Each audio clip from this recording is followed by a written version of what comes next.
A paz, meus queridos irmãos, glória a Deus. Mais um dia nos encontrando aqui no nosso canal.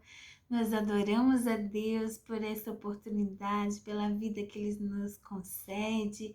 Então, prossigamos na nossa jornada da leitura da Bíblia em um ano, porque assim estamos agradando ao Senhor, sendo fiéis ao nosso compromisso. E graças a Deus por nos estar encontrando aqui mais uma vez, não é verdade? Louvado seja o nome do Senhor por isso. Os irmãos ainda estão percebendo a minha voz um pouco alterada, mas não podemos parar, não podemos vacilar nesse nosso propósito de estar lendo a palavra do Senhor dia após dia, meditando nas Sagradas Escrituras. Vamos então, meus irmãos, hoje vamos estar nos despedindo do livro de Esther, esse livro tão lindo da providência de Deus para com o seu povo, a preservação do povo de Deus em terras estrangeiras, onde o povo estava sendo cativo. E vamos estar na sequência iniciando mais um livro. Nós encerramos até Esther, nós encerramos os livros da Bíblia classificados como os livros históricos. Foram uma quantidade de 12 livros históricos e a partir de agora vamos estar dando início a mais um livro classificado como livro poético, o livro de Jó. Vamos então, irmãos, terminar o livro de Esther, o último livro classificado como histórico, e iniciar o livro de Jó. Vamos então à nossa leitura e daqui a pouquinho estaremos falando um pouquinho sobre o livro de Jó, apenas para dar uma noção introdutória do livro. Amém?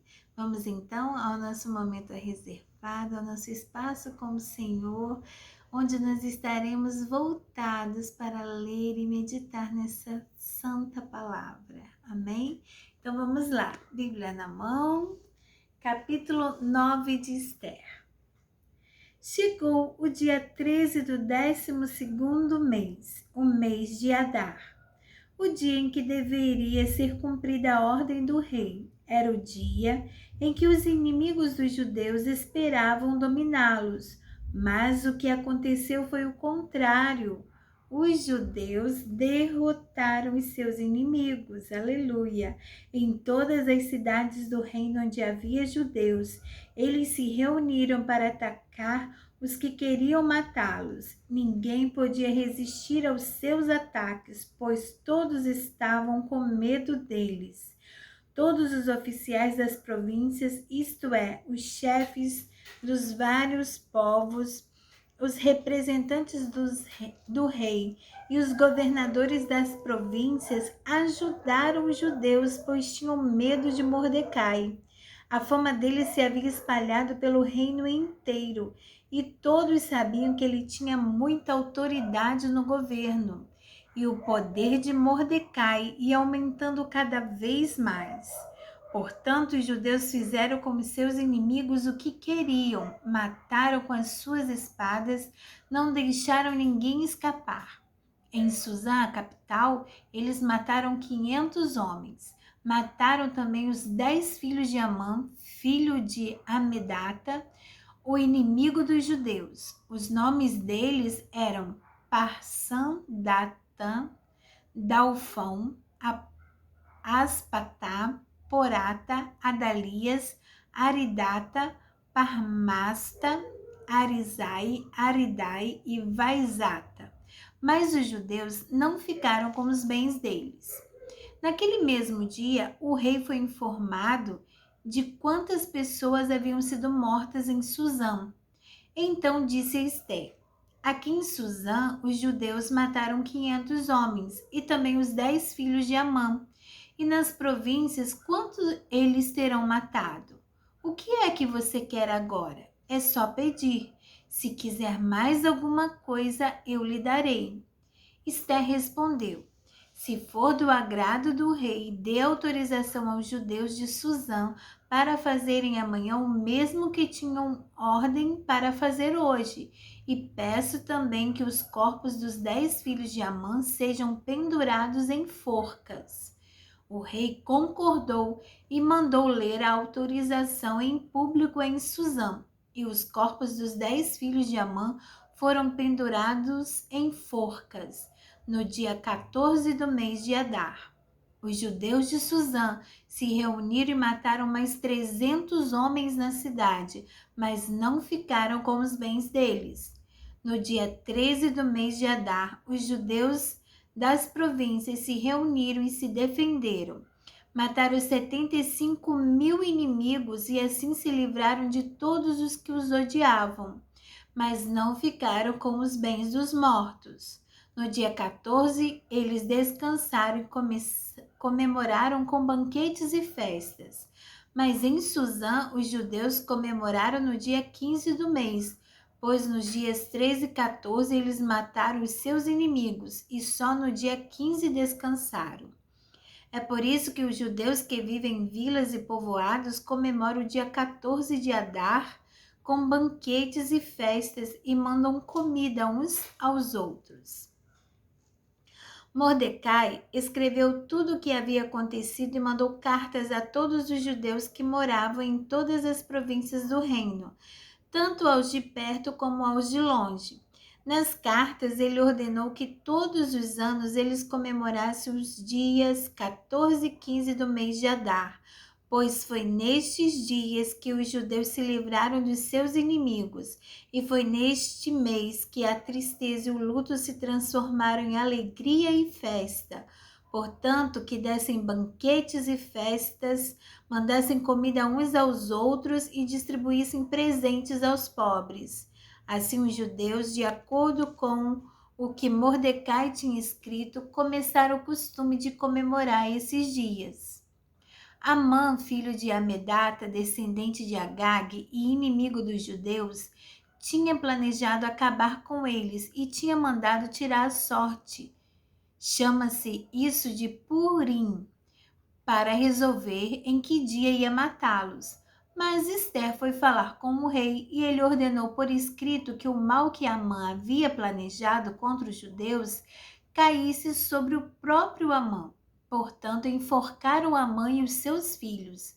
É por isso que esses dias feriados são chamados de Purim, que é o plural da palavra pur, como resultado da carta de Mordecai e de tudo que os judeus tinham visto e das coisas que aconteceram, eles resolveram que eles mesmos, os seus descendentes e os que se convertessem ao judaísmo, seguiriam o costume de comemorar todos os anos esses 2 dias, conforme Mordecai havia escrito. Ficou resolvido que daí em diante toda a família judaica em todas as cidades das províncias do reino comemoraria a festa de Purim, para que os judeus lembrassem sempre do que havia acontecido. Nunca em qualquer época deixariam de comemorar essa festa. A rainha Ester, filha de Abiail, também escreveu uma carta junto com o judeu Mordecai, dando todo o apoio à carta que Mordecai já havia escrito a respeito da festa de Purim. Cópias da carta foram mandadas a todos os judeus das 127 províncias do reino, desejando-lhes paz e prosperidade, e confirmando que a festa de Purim devia ser comemorada nos dias marcados, assim como haviam marcado para si mesmos e para os seus descendentes dias de festas e de jejum. Eles deveriam seguir essas ordens do judeu Mordecai e da rainha Ester. A ordem de Ester, confirmando as instruções para a comemoração de Purim, foi escrita num livro. Ester, capítulo 10. O rei Xerxes obrigou os moradores do seu reino, tanto os do litoral como os do interior, a fazerem trabalhos forçados. Todas as grandes e maravilhosas coisas que Xerxes fez, e também a história completa de como colocou Mordecai num alto cargo do seu governo, tudo isso está escrito nos livros da história dos reis da Média e da Pérsia. O judeu Mordecai ocupou a mais alta posição do reino, logo abaixo do rei Xerxes. Mordecai era admirado e estimado por todos os judeus. Ele fez tudo o que pôde pelo bem-estar do seu povo e pelo progresso da sua raça. Amém. Glória a Deus. Que maravilha, irmãos! Aqui encerramos o livro de Esther. E olha que maravilha, aquele homem que foi perseguido, aquele homem que foi condenado à morte por Amã, tendo o seu povo todo perseguido, mas agora tem essa vitória maravilhosa e ainda é usado por Deus para que todo o povo de Israel tivesse progresso, tivesse bem-estar e progresso, porque Deus o elevou a uma autoridade que apenas o rei Xerxes da Pérsia era superior a ele. Que coisa maravilhosa ser fiel ao Senhor. E assim, aquele judeu foi exaltado pelo Senhor em preservação de todo o seu povo judeu. Aleluia, glória a Deus. Então, irmãos, agora vamos estar dando início ao livro de Jó, o livro classificado como livro poético pela sua linguagem, pela narrativa da sua linguagem. Então, nós vamos agora dar sequência aos livros poéticos. E o livro de Jó, só para a gente ter uma noção, uma introdução, se trata da história de um homem piedoso, Jó. Jó, este homem de Deus, um homem bem-sucedido, um homem fiel, um homem cheio de prosperidades materiais, bem-sucedido nos seus negócios, bem visto, bem quisto pela sociedade da sua época, também com muitos empregados, muitas propriedades, muitos filhos, uma família linda, um homem próspero e obediente a Deus. E aqui este livro de Jó vai relatar o sofrimento humano, o grande sofrimento que ele vai passar, como assim, no piscar de olhos, da noite para o dia, tudo muda na vida dele. E ele é acusado de estar pecando contra o Senhor, porque naquela época entendia-se que o pecado era a razão dos sofrimentos e não uma permissão de Deus como provação aos que o amavam. Então, aqui nós vamos ver este relato maravilhoso dessa história que só mesmo o Senhor para nos vivificar a nossa fé, porque um sofrimento tamanho, um sofrimento terrível, mas que ele foi fiel ao Senhor e Deus o exaltou. Deus provou, aleluia, a fé daquele homem. Glória a Deus. Vamos então, irmãos, estar lendo, iniciando a leitura deste homem valoroso, Jó. Aleluia. Capítulo 1. Na terra de Uz morava um homem chamado Jó. Ele era bom e honesto, temia a Deus e procurava não fazer nada que fosse errado. Jó tinha 7 filhos e 3 filhas, e era dono de 7.000 ovelhas, 3.000 camelos, 1.000 bois e 500 jumentas. Tinha também um grande número de escravos. Enfim, Jó era o homem mais rico de todo o Oriente. Os filhos de Jó iam às casas uns dos outros e davam banquetes, cada um por sua vez. E as 3 irmãs eram sempre convidadas para esses comes e bebes. Quando terminava uma roda de banquetes, Jó se levantava de madrugada e oferecia sacrifícios em favor de cada um dos seus filhos, para purificá-los. Jó sempre fazia isso porque pensava que um dos filhos poderia ter pecado, ofendendo a Deus em pensamento. Chegou o dia em que os servidores celestiais vieram apresentar-se diante de Deus, o Senhor. E no meio dele veio também Satanás. O Senhor perguntou: "De onde você vem vindo?" Satanás respondeu: "Estive dando uma volta pela terra, passeando por aqui e por ali." Aí o Senhor disse: "Você notou o meu servo Jó? No mundo inteiro não há ninguém tão bom e honesto como ele. Ele me teme e procura não fazer nada que seja errado." Satanás respondeu: "Será que não é por interesse próprio que Jó te teme? Tu não deixes que nenhum mal aconteça a ele e à sua família e a tudo que ele tem. Abençoas tudo o que Jó faz, e no país inteiro ele é o homem que tem mais cabeças de gado.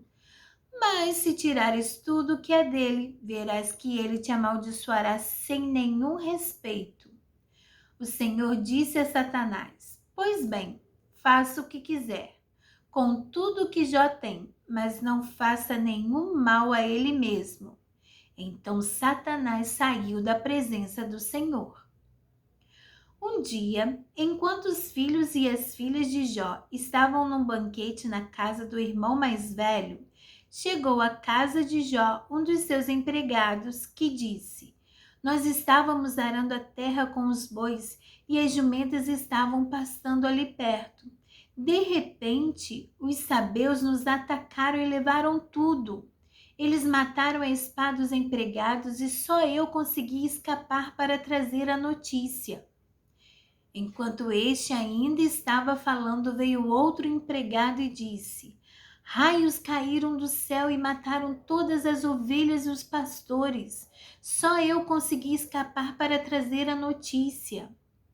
Enquanto este ainda estava falando, chegou um terceiro que disse: 3 bandos de caldeus nos atacaram e levaram os camelos. Eles mataram a espada os empregados e só eu consegui escapar para trazer a notícia.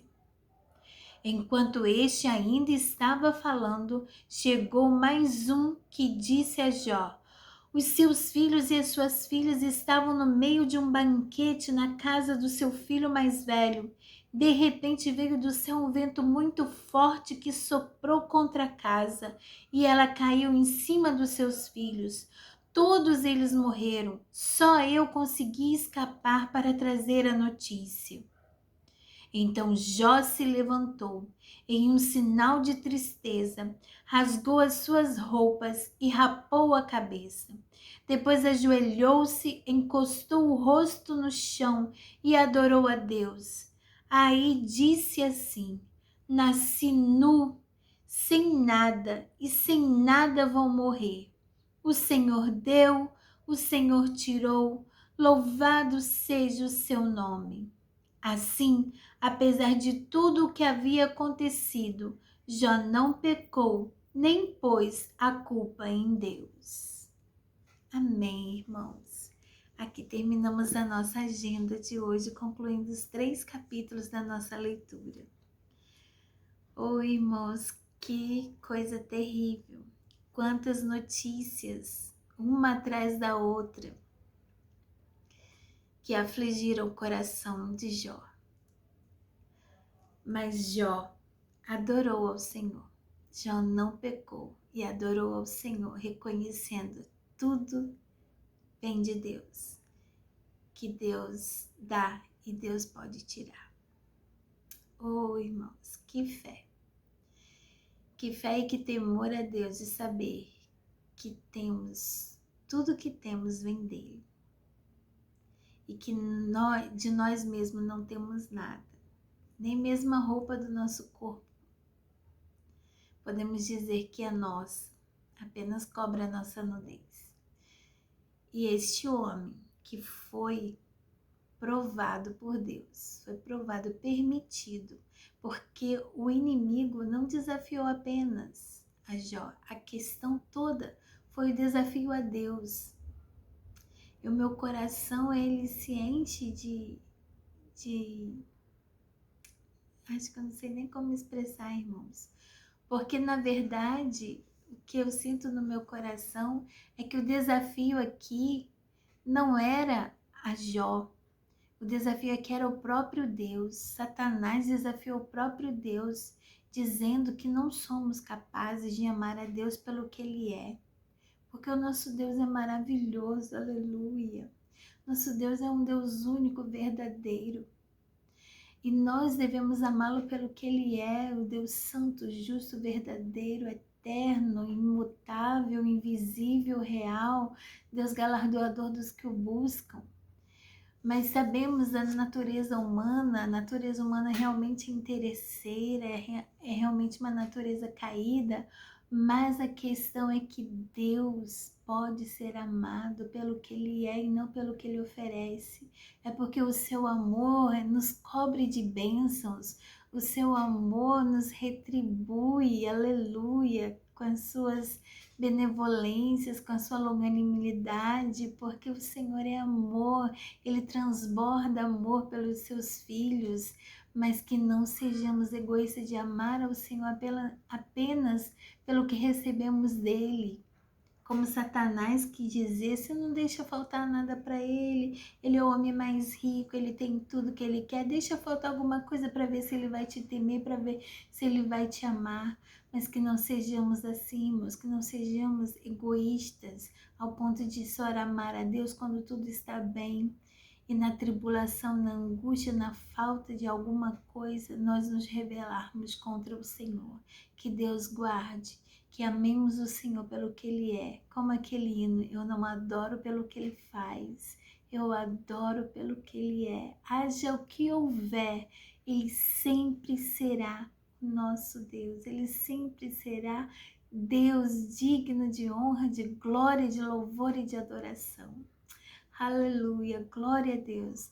Como a palavra de Deus e a presença do Espírito Santo nos enche, aleluia, e nos transborda de alegria de conhecer um Deus tão verdadeiro, tão maravilhoso. E é esse Deus que nós queremos apresentar a você, esse Deus que enviou o seu Filho Jesus pelo tão grande amor que Ele revelou por toda a humanidade. Aceite Jesus como seu único e verdadeiro Salvador. Entregue sua vida nas mãos dEle, que Ele seja o seu Deus, como foi e é o Deus de Jó. Aleluia, graças a Deus. Oh, irmãos, louvado seja o Senhor por esta oportunidade, por este dia abençoado que passamos aqui neste momento devocional com a palavra de Deus. E amanhã nós estaremos aqui, se assim Deus nos permitir, para continuar no nosso propósito, na nossa maravilhosa jornada pelas páginas da Bíblia, meditando e ouvindo o Senhor falar ao nosso coração. Amém? Deus abençoe a todos, fiquem com Deus, a paz do Senhor e encontro marcadinho amanhã, se Deus quiser. A paz do Senhor.